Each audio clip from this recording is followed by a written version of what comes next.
I will hear stories from other families about really, really difficult issues.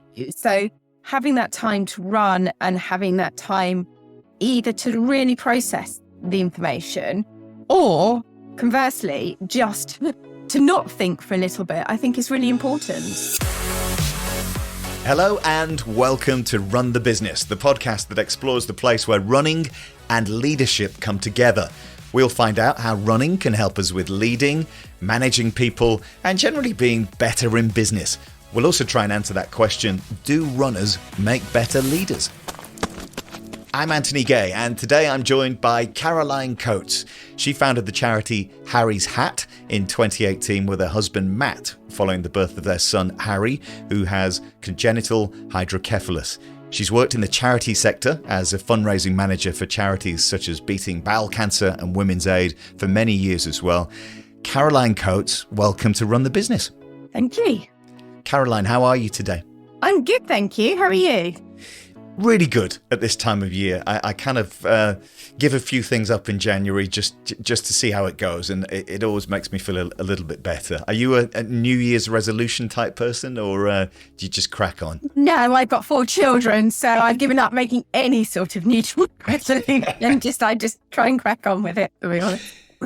Now, you've just taken over the CEO position, haven't you? I know you've been running Harry's Hat for a few years now, but you must be our newest CEO on the podcast. Yes, I've been running the charity as a founder since 2018 in a voluntary capacity. But the charity's grown really quickly. We've been lucky enough to get funding to take on some key roles. And we've also decided that we really need a CEO in post to bring it to the next level. So here I am. Fantastic. Well, congratulations on that role. Let's go back a little bit and tell us what hydrocephalus is for anybody who doesn't know, and what the charity is. Tell us how Harry is as well. So Harry is my 4th child. He was diagnosed with hydrocephalus in 2017, in utero actually. So we were one of the few very lucky people really that we knew what was coming before he was born. But when he was born, we kind of really struggled to, it's a really difficult thing to manage because it's a life-threatening condition. Yet looking at Harry, you wouldn't know that there's anything wrong with him. Hydrocephalus used to be called water on the brain, but effectively it's a build-up of too much CSF fluid. And most people with hydrocephalus have a shunt, which drains the fluid from their brain and effectively keeps them alive. And what impact does that have on people who have it? What impact does it have on their lives, day to day? What does that mean? Well, this is a really difficult question. The impact is huge and vast, depending on what caused the hydrocephalus in the first place, and also how the child or the individual has reacted to it. So if you were to look at Harry's brain scans on paper, he shouldn't be able to do very much at all. Really, he's an active little boy, albeit with a shunt in his brain that could block at any time, meaning that he needs further neurosurgery. It's quite a difficult condition to manage as a parent because the shunt effectively keeps them alive. It keeps draining the fluid from their brain and stops the pressure on their brain building up, which is what happens if you get too much fluid. But if it blocks, it's a life-threatening emergency in most cases, needing urgent neurosurgery. So living with that is a real challenge. And you mentioned the shunt. Tell me what that is. So the shunt is inserted into the brain and it drains the excess fluid. Now it discharges into different areas depending on the individual's needs and what's caused the hydrocephalus in the first place. But in our little boy's case, it goes from his brain and discharges into his tummy. Okay. And how is Harry now? I mean, how old is he now? He must be, is he 5? He's 5. He's just started infant school. He loves it. He's a full-on 5-year-old, albeit with older siblings. So he knows all the things he shouldn't know. He gets up to lots of mischief. He's a very happy, I'd say, handsome little boy. Fantastic. And what made you, because the charity came in 2018, what drove you to want to set the charity up? What was the catalyst for that? Well, I've always worked in the voluntary sector in quite senior roles. I'd say I've got quite a lot of contacts in the sector, and I know a thing or two about fundraising. In fact, a few years ago, I was awarded Fundraiser of the Year for some of my work. So I talked to the neurosurgical nurses, which is the nurses that look after children with a condition, that were treating Harry. And one of the things that they highlighted is how difficult it can be sometimes to access training. And in my very sort of simplistic mind, I was like, well, if they can't access the training they want, how are they going to help Harry? And I want nurses in one area of the country to be able to talk to others so that best practice and not obviously improve the outcome for children like my own son. So to start off with, we just thought we were going to raise a bit of money for Harry's neuro nurses to access some training. We set up an Instagram handle. And you will never now forget the charity, because you can obviously see that marketing wasn't our strong point, because it's Harry's Hydrocephalus Awareness Trust. So if you look at the hashtag, you'll see we managed to set up a charity called Harry's Shack. That said, we got parents from all over the UK contacting us, really, sharing their stories, telling us how isolated they feel as well. And very quickly, we sort of formed a community. And then the charity was born. We from thinking that we were literally just going to fund a little bit of training to now we raise awareness. We fund nurses all across the UK, as well as other people working in the field so they can learn more about the condition. And we also provide peer-to-peer and family support for other families' going through the same journey. And then we found that there were families coming to us where the children had delayed a diagnosis. And when you looked back at the pictures of the children, it was very obvious that they had a big head and they needed further investigation, as a big head is one of the signs of the condition. And one of the ways that this can be picked up is through routine head circumference measurement. Now, when you have your baby, you go along to the clinic, they measure the head. Well, that's not happening as much as it used to be. And in fact, in some cases, they're doing virtual head circumference measurement, or it's not happening at all. And so we realized that what we want to do is equip all new parents that when they leave hospital, they're aware that measuring a baby's head isn't just a nice to do. It actually can be an indicator of an underlying life-threatening condition. And then we feel if all parents knew that, then they'd be really keen to make sure their baby's head gets measured. So we set up the Get Ahead campaign as well. So the charity, as you can see, it's grown very holistically, but we are where we are now. And how, in terms of the fundraising, what sort of things do you do? I know we're going to talk about your running shortly as well, but what other stuff do you do to raise money? Well, I had a history in raising funds from grant-making trusts and foundations. So we get funding from the National Lottery. We've got funding from Global's Make Some Noise, which meant that Harry and I went on Heart Radio a few times. And actually, that was a really lovely experience, because not only were we talking to Jamie and Amanda about the charity and what we wanted to do, but also we were contacted then through our social media platforms, people hearing me talk about hydrocephalus when their own children have the condition and saying that that's the first time they've heard people talking about it in the media. So we've worked with some quite high-profile organisations who've supported us and got behind us as well. And what, as CEO of the charity, what's your day-to-day look like? I know you've taken this on full-time now. So what sort of stuff do you do? Everything. CEO sounds like a very grand title, but I do everything through from the administration to managing our Families Together coordinator, who is the lady who looks after all of our families and helps match families going through a similar journey. I work with our freelancers, help with our marketing and our PR, because that's a really important part of the work. I work with our research lead, who looks at all the sort of things that we're doing, because one of the things that we're really keen to do is improve the patient pathway. So at the moment, we're looking at how we can improve the speed of which a child presenting in shunt malfunction gets treated at a specialist neurosurgical unit.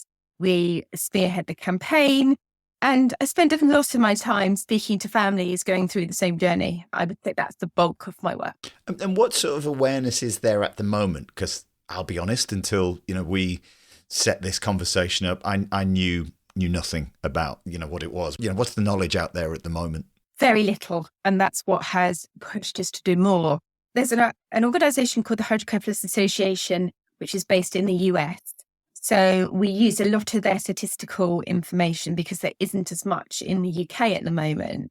And they will tell you that 1 in every 770 babies will go on to develop the condition. Now, either that's genital, so from birth, or it'll be a result of often children who are born very prematurely can go on and develop it as well. But if you think that 1 in about 770 babies each year, that makes it as common as Down syndrome, yet very few people have heard of it. So there's us, and there's another brilliant charity in the UK and a few other sort of support groups that help people with hydrocephalus. But given the scale of it, there's very few organisations. So, I think we're all working together to really try and raise awareness of the condition and how it impacts on, our focus is just on paediatric hydrocephalus, but obviously it's a lifelong condition. So we're raising awareness of, the sort of struggles that people with it have and how to help them and how to be more inclusive. And those struggles, that they continue throughout life? Absolutely. I mean, Harry can be really well, and then his shunt could block halfway through the day, and that's a life-threatening emergency. We also need to be careful about him in his particular case, getting a direct hit to his head or his tummy, because his shunt discharges into the tummy. Other children's might discharge into their heart. So, and that can block the shunt as well. So we need to be careful about that. People with the condition need to drink regularly throughout the day. So we're doing a lot of awareness work with schools. And we've written a book called Hydrocephalus, What I Wish I'd Known.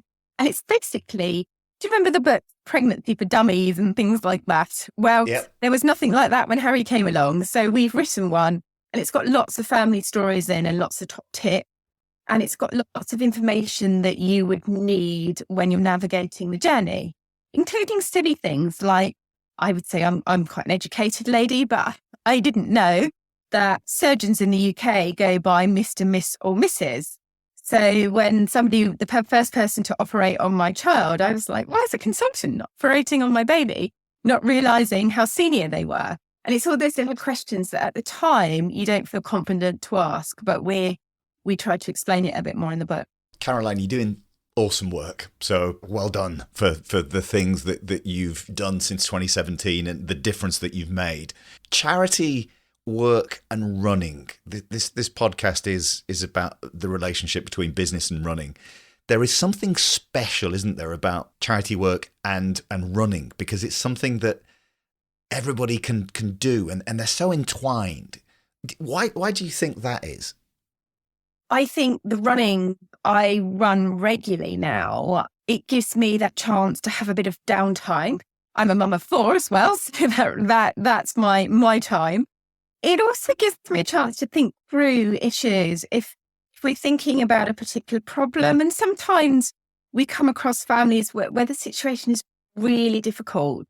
And as a founder of a user-led organisation, so I'm going through it myself, I will hear stories from other families about really, really difficult issues. And obviously I'm relating that to my own journey as well. So having that time to run and having that time either to really process the information or conversely, just to not think for a little bit, I think is really important. And where do you go running? What sort of, because I want to talk about you've got a London event coming up later this year, haven't you? So what's your current sort of running route? What's your training? How do you fit it in amongst everything else that you're doing? So I run with a lovely team of people, including a lady who, she won't mind me saying, has hydrocephalus herself. And my friend is profoundly deaf. And that has been a really lovely experience, really, because when we started running together, I can't sign. I'm trying to learn to, but I can't. So I used to try and sort of fill in the gaps by sort of doing big gestures.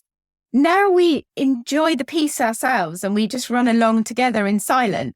But we've learned our own way of communicating to each other. We've entered lots of competitions together, and we're up to comfortably-ish about 10K. And we live in the Hampshire countryside, so it's beautiful as well. So we go to some really nice places where it's nice to look around and enjoy the sights and things. And you've got a half marathon coming up later this year, haven't you? Yes. How are you feeling about that? We're doing the London landmarks, which we're very much looking forward to. I did the Great South Run last year, so 10 miles is the furthest I've run. So this London half marathon will be my personal challenge. We talked about the relationship between running and charity work.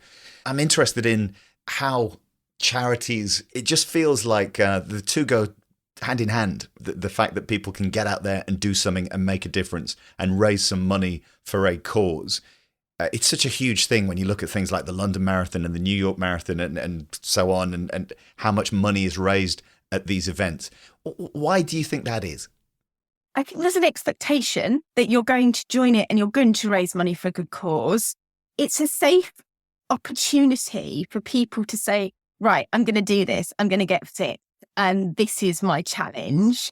I think also platforms like Just Giving has made the fundraising much easier. So whereas before we all, when we were kids, and I'm showing my age, we used to have a sort of paper sponsorship form and go around and knock on the neighbours. Now you can put your Just Giving page out or whatever, and people all across the world that know you can get behind it. And actually, that's great. But that also, if it's just the people like in your neighbourhood that have sponsored you on your little paper sponsorship form, you can sort of get out of it. But when everybody has put in some money, you're sort of committed. And I think social media has helped actually, because I think you're then sharing your challenge, you're sharing your why, and it gives people the chance to tell their story. We get people running for Harry's Hat right across the UK, and they will share really personal stories about why they're doing it, and often their children's journeys, where things have gone really well, where they've had horrendous challenges to overcome. And those pages are so beautifully written. And often you'll see people comment and they were like, crikey, I had no idea, mate. Yeah, here you are. I'm giving you 50 quid.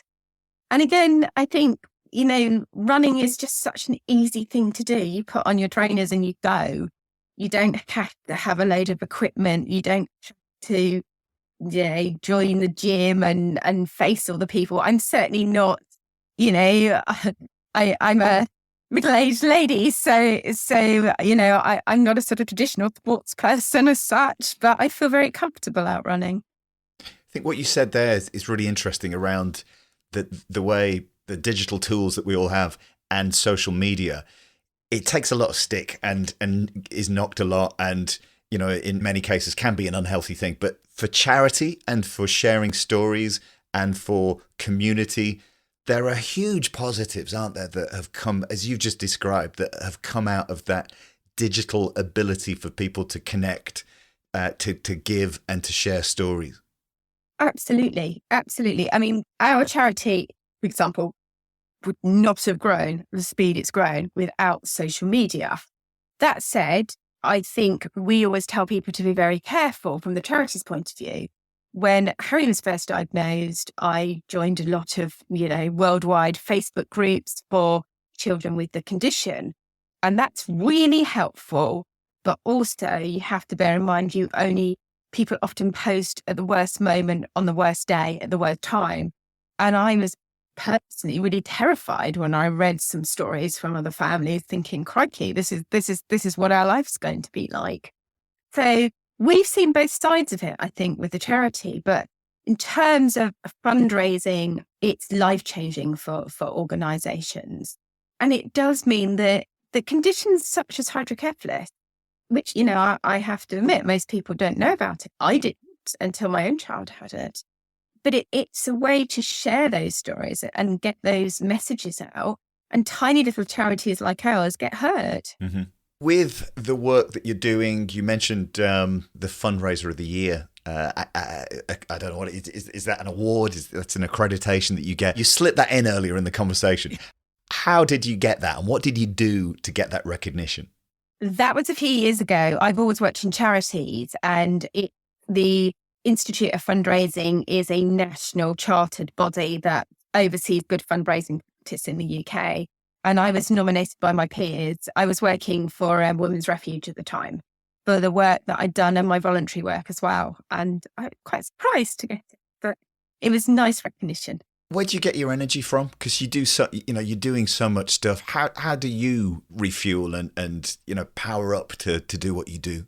Because I've always worked for charities, it's actually the beneficiaries or the service users of the organisation. So I've worked with women's refugees. It's the women and the children who've inspired me. I've just finished working after 6 years at RASAC, which is a rape and sexual abuse support centre.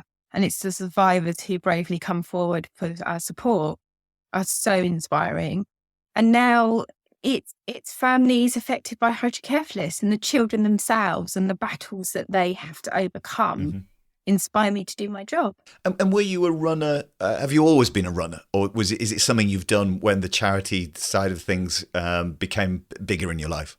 I think I'm always been quite driven, but I really believe in what we're doing. I live it and breathe it on a daily basis. So I can see the difference that we're making, but the more difference we make, the more we've got to do. So I'm very passionate about that, I guess. And I've got great family and friends. So, and ultimately, when I need a bit of headspace, it's the running that I think is so important. Have you ever considered any sort of parallels between running and business leadership, that kind of thing, and how running might help you be better at work? I'm a lapsed runner. I was a very good runner when I was 14, 15, 16. I ran for my county. I represented areas abroad and things like that in 800 metres and 1500 metres. I've got a few medals for that. And then life happened, parties happened, growing up happened. And I sort of came back to it in my 30s for a little bit. And then now I'm in my 40s, I've really picked it up again. It's interesting as I've got older, I think with the running, I'm more motivated. So I'm not a naturally good runner, I don't think. And often I find the first couple of miles really tricky and then I get better. So it's a psychological battle to keep going. And I think that's got parallels in leadership. It's really interesting to get a charity perspective on this podcast as well, because we have, people in business, mainly people in business that have financial goals and other objectives that they're trying to reach. How do you measure success in your space, in the charity space you're in? We measure it in terms of feedback from families, but also there is a monetary side of it. So we have targets that we need to raise to enable us to do certain bits of work. So I guess a head campaign, for example, we need to raise £50,000 to deliver what we want to deliver. And my next campaign in terms of looking at the patient pathway between a child in suspected shunt failure and when they actually get the medical intervention they need, again, that's targeted. So that's how we do it. That's how we measure success. Are we supporting the amount of people that we say we're going to do? And when we get feedback from them, are we actually making a difference? Mm-hmm. And with those goals, is it something that is changing all the time, or how often do you come back to? I know we touched upon, the purpose, the why earlier on. How often do you come back to that? We revisit our goals every year. So we have a strategic plan that we work against. And I would say it's probably a bit of a controversial opinion in terms of charities. Everyone likes to say they're proactive. I'm quite proud to say I think we're a reactive charity. So we listen to what families say, we find the gap, and then we try to address them. So there are needs out there that I'm not even aware of yet, but families will come to us and they will highlight them. And then if we can, we will try to plug that gap. Thinking about the running side and your running, you mentioned your training going, for the London Landmark half marathon coming up. Are you somebody that likes to run more on your own, or is the group running something that's important for you? The group running is really important. And if I'm honest as well, and give them my background in some of the charities that I've worked for, I'm afraid to say I feel uncomfortable running on my own. I would always run with somebody else. It's a horrible shame, that, isn't it? That situation exists in the time that we're in. I wish it didn't. Having worked for 6 years in a rape and sexual abuse support organisation, I think that's made me more aware. I probably know more than most people. And I personally don't like running alone. I like the camaraderie as well of running with other people. I think that spurs me on. I'm probably a bit of a lazy runner. And if there isn't someone running along with me, I might stop, whereas I keep going with other people. But when I'm running organised events, I'm quite competitive and, I will push myself. You obviously were, you said you were really good when you were a teenager. So that competitive streak is still there in coming through in these events that you do. How many people will be running later this year for Harry's Hat? We've got a team of 22 in the London landmarks, and we've also got places in the Royal Parks half marathon as well. So I think we've got about 6 running that. And do you train with all those people, or do they come together? Is it the first time when you do the race that you'll all come together at the same time? Yeah, there's 7 of us that run regularly together that are running in the London landmarks. There's a corporate team joining us, a couple of families joining us, and their friends as well. So it's quite exciting. So it'll be the first time we're all running together. Fantastic. We're all wearing our Harry's Hat t-shirts, running vests. So hopefully that will raise a bit of profile for the charity as well. And are you somebody who likes to run with music, or do you prefer the silence or the chat with the people that you're running with? Well, my friend that I run with regularly, as I said, is profoundly deaf. So I don't run with music, because I would say that she's my eyes, because I've got really poor night vision and I'm her ears. So I think it's, quite important that I'm not running with headphones. And how does that practically work when you're running, with somebody who's deaf? Do you and I know you say that, with a smile about, she's your sort of, night vision, but in all seriousness, how do you, what precautions do you have to take? We just take the standard precautions. We have phones with us, obviously, if we needed anything. I'm learning sign language, but as I say, I can't do it at the moment. So we've made our own signs, really, so that in our run, the longer run means going over a bridge. So there's a sign for bridge and that sort of thing. And we've learnt sort of our own signs and symbols between us. But I am learning British Sign Language so we can communicate more effectively. Running aside, can you name an app, a business tool, or even a person, something that you couldn't do without in your work for Harry's Hat? I have to say, I think it's social media, because certainly for me, we use LinkedIn a lot, and that helps me connect with people that I need to connect with. If we've got a particular fundraising event, or we've just done this lovely project called Superstar Siblings, where we've got people to nominate the siblings of children with hydrocephalus. I thought we might get about 15 nominations. We got 110.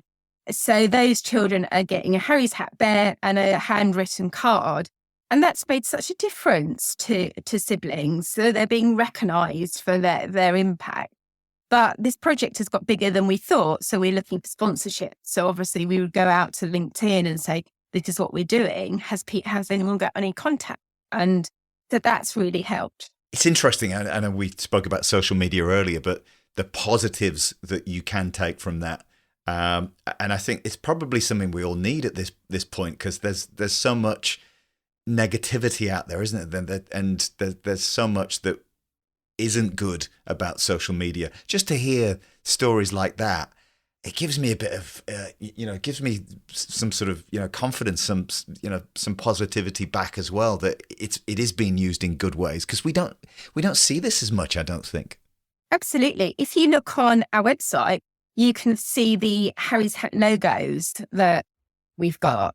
Now, that branding happened because when we first set the charity up, I put out a post on social media saying, this is what we want to do, this is where we're going. We could really do with a little bit of help. And someone I've never met before came back to me and said that they'd love to get involved. And they created all of our logos and basically gave us a brand. That's a wonderful story. That's a great takeaway. Business aside, what's your favorite bit of running kit or accessory that you can't do without when you go running? I guess I can't really say brands, but we do wear a brand that is really good because it lights us up like Christmas trees. So you can mention a brand. That's fine. I use the ProVid brand, and I think they're brilliant because I really I'm always a little bit nervous of running at night, and this stuff is amazing. Like if a car is coming towards me, they can really see me. I light up like a Christmas tree, but I feel much more comfortable going out running in the long sleeve t-shirt from there and the trousers. What practical advice would you give to anybody listening to this who is considering setting up some kind of charity initiative, who wants to fundraise for something? There's a cause they've got in mind and they want to take the first steps. What, from your massive experience, would you say is the most important thing? Find out what's already out there. Can you add to it? Can you partner with it? And if you feel that you want to go it alone to develop, to go a way that you feel particularly passionate about and make connections, the best thing is connect with people in the sector. There's some brilliant Facebook groups as well, trust fundraising Facebook groups, small charity Facebook groups, and people on those are professionals who are really keen to share their experience. And they're living and breathing it every day. And that experience is out there for free. People in the sector are usually really kind and they want you to do well. But what you must have is a really clear mission and value. Why are you doing this? What is the difference you want to make? Because if you can't tell people what the difference is that you want to make, then you can't get your message across. Mm-hmm. That's great advice. If people listening to this want to find out more about Harry's Hat and the work that you're doing, tell us about what they need to do. They can go onto our website, which is www.harrys-hat.org. And from there, that's got the list of all of our social media platforms, everything about us, really. Okay, and we'll add that into the show notes as well so everybody can access that easily. Finally, what advice would you give to anybody who's listening to this in business, in a leadership role, and they're considering getting more active and specifically taking up running? What would you say? I would say do it. Absolutely. But I think I expect it's advice you get a lot. For people that haven't run before, try the Couch to 5K or the park runs. They've been brilliant. I do a park run almost every Saturday and I now know the people. I feel part of it. And when I haven't felt up to it, you can volunteer there as well. Caroline, best of luck with your half marathon later this year and all the stuff that you're doing with Harry's Hat. It really is fantastic. And we'll catch up soon. Thank you very much. Thanks to Caroline Coates, today's guest on Run the Business. Caroline is a dynamo. She's so humble and she's bringing so much energy and expertise to Harry's Hat and many other spaces she's worked in over the years. She really is inspiring. I find this connection between running and charity fascinating. Maybe because it's such a straightforward, and I'm not saying easy, but it's a tangible way for individuals to make a difference to something that they care about. And I think that's the key. As running enhances our mindfulness, our personal awareness, we become more aware of what's going on around us and we can feel more connected to the world, whether that's people at work or in our private lives. When people choose a charity to run for, it usually has some personal significance, maybe connected to a loved one or the values that you represent. When we have low points or challenges in life, running for a charity can be a way of thanking people or an organization, connecting with a community of people that have been through or are in a similar position. And I guess it can be part of the healing process as well. Caroline's sharing of how she runs with a friend who's profoundly deaf was lovely, and it shows how running might help us step into other people's shoes and attempt to understand their challenges through running.